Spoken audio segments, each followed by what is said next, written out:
There's a danger to assuming Superman is boring and requires some sort of modern skepticism to make it interesting. I like Man of Steel well enough, but I'm mostly indifferent towards it because it's so disinterested in exploring Superman's motivations. Why he helps people is something the film just assumes doesn't need to be justified, because look, it's Superman, or if there's any inner conflict upon him discovering he's actually an alien. But the whys and because and his motivations is what makes him human. Your dad's not Superman just because he has powers, you know. Oh, thanks, baby.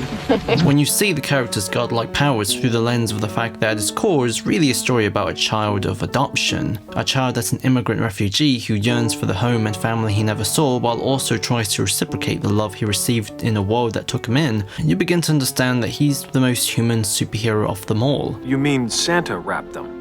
Oh, of course, dear. Superman is someone who wakes up every day with a smile because he's always reminded that he has a home, and he puts on the glasses and cape every day because there's a joy in just being one of us.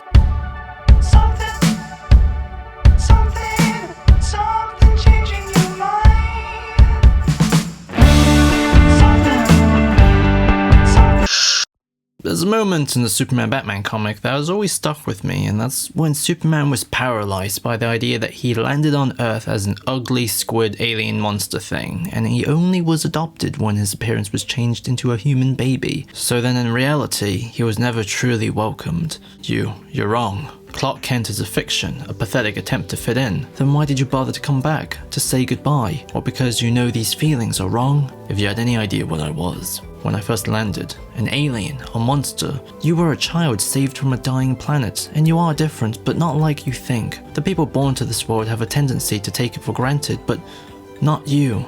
Never you. Superman is a perpetual foreigner with a deep anxiety that the privilege he treasures and being simply accepted is something that can be taken away, because no matter how much he feels like he belongs with humanity, there's always the doubt that these feelings were not accepted. So the complexity of the Superman character isn't that he's above humanity, but he is humanity. In the same way an immigrant child can see their new home through an idyllic lens that those born there don't. I know you guys aren't sold. When you see everyone come together like this, the sense of community, it's the best of what Smallville is. Superman is an externalization of that lens. He might be a giant to us regular folks, but we're giants to him, and his usage of power reflects the greatest power he sees in all of us. Dad? Yeah. Thanks for always believing in me. You're welcome, son. It's true this world is plagued by evil, but it's also blessed by people who have transcended their darkest impulses. People willing to look past their fear and accept a visitor from another world as one of their own. They had nothing to gain, no reason that someone like Despero might understand. They acted out of simple decency. Many have taken me into their hearts, and through them, I've seen the true nobility of the human spirit. I've spent my life trying to live up to that. The words, "I've seen the true nobility of the human spirit," should be what everyone thinks of when understanding Superman, not as an abstract symbol, but as someone human. Sure, there's a simplicity to his character where it's not tragedy that motivates him, but love and gratefulness is equally human and relatable too. Superman is Superman because of the Kents. He loves everyone because he was loved, and that love extends to the point that he's always afraid of hurting people because he also lives in a world made of cardboard. This is the part where I unsurprisingly talk about the awesomeness of DCAU Superman, because he exemplifies the totality of everything I just said. Clark was most insistent I join you for the holiday. At the heart of this interpretation is a highlighter on his fallible heart, his humanness, not to the point of making him a tyrant, but in a way that emphasizes his capacity to love, his capacity to be angry, and his excitement to simply serve. He brings Martian Manhunter home for Christmas. He invites Batman for some milkshakes. Come on, Bruce. I know a burger place in Metropolis that has the best fries on the East Coast. He goes out of his way to help criminals that no one cares about. He loses his shit when a simple mortal man like Dan Turpin is killed by Darkseid. And of course, there's the talk about Darkseid. Superman's main nemesis in the DCAU, I'd argue, is Darkseid. I am many things, Kal-El, but here, I am God. Because A, Superman and Lex's relationship has an unspoken respect that's almost sports-like. I'm going to miss him too. And B, Darkseid did something that Lex never did. The absolute worst thing you can do to Superman. and that's take away his membership with the human race. If you ask me, the bum ought to go back where he came from. Because he brainwashed Kal into turning against his own home, and by resetting the trust towards Superman, now Clark has to work even harder. So when Superman confronts the resurrected Darkseid in the end, Clark has the most badass speech ever. I feel like I live in a world made of cardboard, always taking constant care not to break something, to break someone. Never allowing myself to lose control, even for a moment, or someone could die.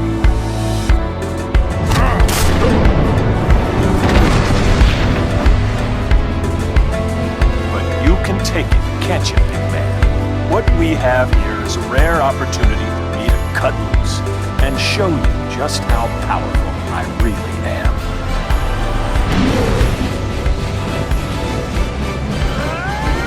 Someone could die is the thought that goes through Superman's mind every second. He's someone that's always conscious of his need to be restrained.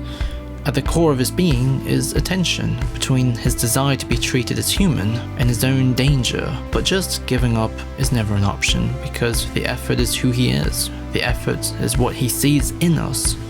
It's what he loves about Batman. That man won't quit as long as he can still draw a breath. It's what he loves about Lois, and more importantly, it's what he loves about us.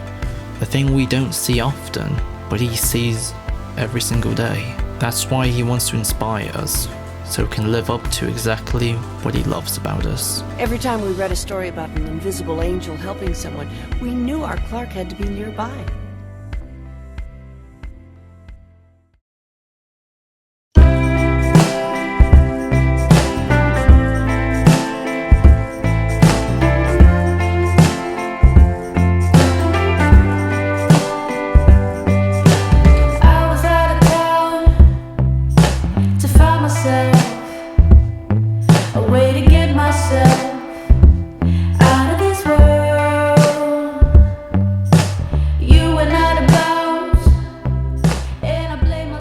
So yeah, that was another Superman video. I don't know why I sounded so sad in the voiceover during this one, but I guess it kind of worked with the orchestral music, so I didn't redo it. The original video essay idea for this was to focus on the various instances Superman was really angry in the DCAU, but then I realized that would work much better as an analysis on the different times he turned evil too.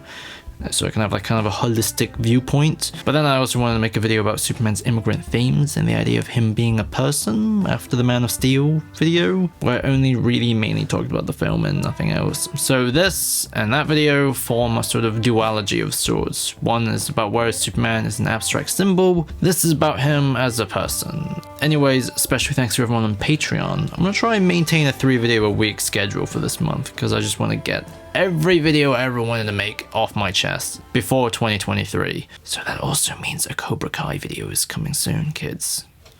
I know, right? It's not a superhero video.